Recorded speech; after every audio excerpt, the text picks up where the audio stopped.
मालिकेत आज आपण बघणार आहोत. दुष्यंत बाहेर येऊन बसलेला असतो. त्याला स्वतःचा राग येत असतो, कारण त्याने कृष्णाचं काहीही न ऐकून घेता तिला खूप बोललेला असतो. त्याला ते सगळं आठवून पश्चाताप होत असतो. एवढ्यातच त्याला मुजुमदार सरांचा फोन येतो. दुष्यंत त्यांना सांगतो, सर, मी अमेरिकेला नाही जाऊ शकत. माझ्या घरी एक प्रॉब्लेम झाला आहे, त्यामुळे मी नाही जाऊ शकत अमेरिकेला, असं सांगून तो फोन ठेवून देतो. दुष्यंत विचार करत असतो, माझ्या नशिबात काहीच चांगलं का होत नाही. मी रागाच्या भरात माझ्या आणि कृष्णाच्या एवढ्या चांगल्या नात्यात तणाव निर्माण केला. दुष्यंत म्हणतो, का माझ्या रागावर कंट्रोल राहत नाही. मी खूप चुकीचं वागलोय.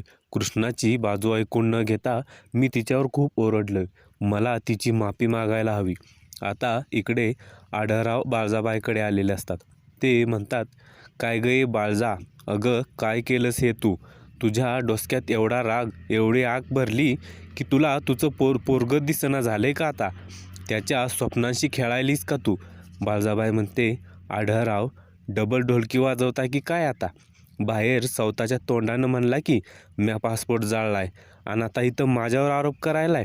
बाळजा म्हणते, मी पासपोर्ट जाळला नाही आढळराव, पण तुम्ही आता मगाशी जे बाहेर बोलला ना, ते ऐकून मला खूप मजा आली.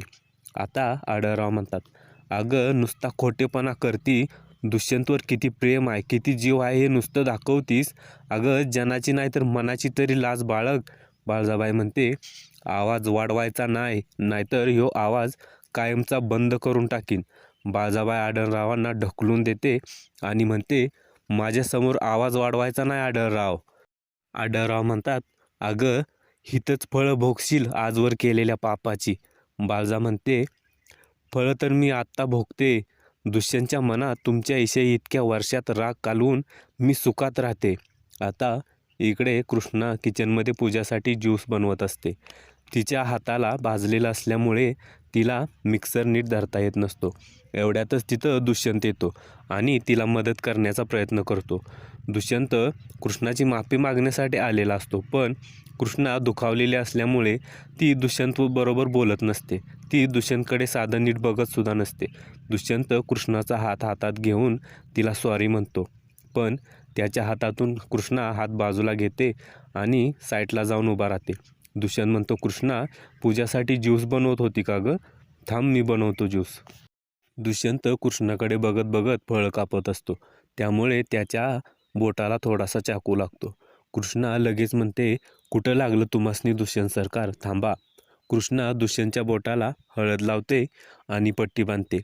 ती रामूकाकांना बोलावून पूजासाठी ज्यूस बनवायला सांगते, पण दुष्यंतशी काहीही न बोलता ती तिथून निघून जाते. आता कृष्णा पूजाला ज्यूस घेऊन आलेली असते. ती पूजाला सांगते, हा ज्यूस पिऊन टाक, कारण आज दुष्यंत सरकार येणार नाहीत तुला औषध द्यायला. ते खूप त्रासात आहेत.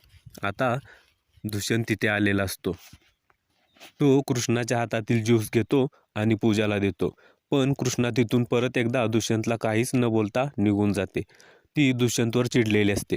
तिचं नाराज होणं साहजिकच आहे मित्रांनो. ती किती मनापासून दुष्यंतला सांगत असते की मी तुमचा पासपोर्ट नाही जाळला हो, तरीही दुष्यंतने तिचं काहीच ऐकून घेतलेलं नसतं. दुष्यंत आता पूजाला म्हणतो, पूजा हा ज्यूस पिऊन घे, मला कृष्णाशी बोलायचं आहे. पूजा म्हणते, फ्रेंड तूच पाज ना. आता दुष्यंत तिला स्वतःच्या हाताने ज्यूस पाजतो. आता जयकांत हे सगळं लपून बघत असतो. त्याला खूप त्रास होत असतो, कारण जयकांतची पूजावर वाईट नजर असते. आता पूजा दुष्यंतला सांगते, फ्रेंड आज घरात भांडण झालं का रे? दुष्यंत म्हणतो, हो. पूजा म्हणते, त्या तुझ्या दुसऱ्या फ्रेंडमुळं झालं ना भांडण, त्या कृष्णामुळे. तिने तुझा पासपोर्ट जाळला ना, किती वाईट आहे ती. दुष्यंत म्हणतो, पूजा तू आमच्या घरच्या गोष्टीत जास्त लक्ष देऊ नको, आमचं आम्ही बघून घेऊ. दुष्यंत पुढे म्हणतो, पासपोर्ट कृष्णाने नाही तर माझ्या वडिलांनी जाळलाय. पूजा म्हणते, अरे फ्रेंड, मला तर असं वाटतंय की तुझ्या वडिलांनी मुद्दाम त्या कृष्णाला वाचवण्यासाठी तो आरोप स्वतःवर घेतलाय. आता दुष्यंत म्हणतो, पूजा उगाच काहीही बोलू नको, कृष्णा असं करणार नाही. माझ्या वडिलांना मी चांगलंच ओळखतो, त्यांना कुणाची प्रगती झालेलं अजिबात आवडत नाही. असं म्हणून दुष्यंत तिथून निघून जातो. पूजा आता विचार करते, मी इतके प्रयत्न केले, पण माझे सगळे प्रयत्न फ्लॉप गेले.